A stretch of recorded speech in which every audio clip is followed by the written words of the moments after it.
Assalamualaikum Waalaikumsalam. Anak tanya biar hai tim juga tiba Quran. Tapi kali ada perkahwin. Ketanat.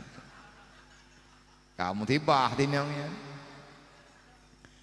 Tapi kali ada perkahwin Nabi ya, nyan tahu tanggung jawab. Tanggung jawab ya, hailah.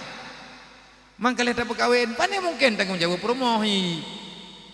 Dah na mungkin tanggung jawab ya tuan. Menya Quran hana jibut berdi lemelain bidanjeut.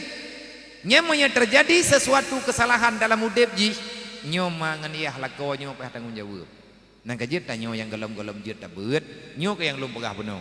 Bek mentamah tau sama nganiah tanyo, jak majlis taklim, yang nana majlis taklim lang kampung.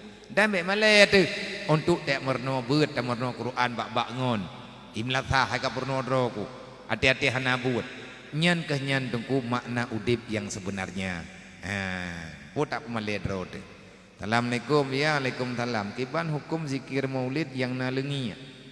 Apakah berpengaruh kepada fahala orang yang pegot kanduri? Menyelingi hana sampai memasalah lagi yang kalian nato.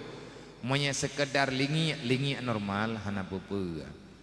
Tetapi menyelingi yang hanhile ya. Kalage putrana ni kalage lebih baktarian yang membabi buta kam kita temam menyelingi taboharahnya hana bepe. Lingi taboharah yang kalage pegah hana bepe. Lagi lingi diki yang kalih kepegot legure-gure danyo. Nasid yang gelarang, yang teh yang gelarang, yang memang hana aturan dan bahkan sudah tidak nampak lagi nilai orang yang berzikir. Nyen payah tatam lanjut menyeruh taundang salah gedanyo menan wallahu alam.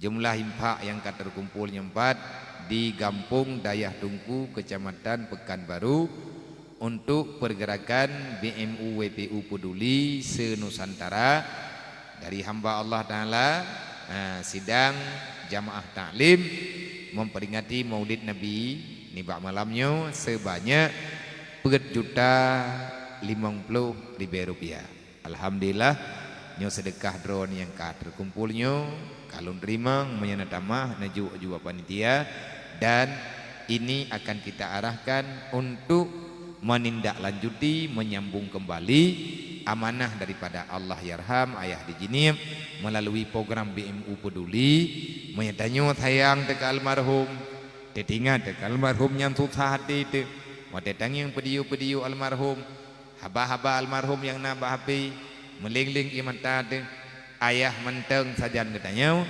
selama yang kepegahnya menteng tertimpu buat ayah menteng lagi biasa sajan ketanyo walaupun hana tubuh ke tetapi pikiran ilmiah agaknya menteng tami sajan insyaallah ayah sayang getit ke gedanyo dan tenang. Terima kasih. Ilah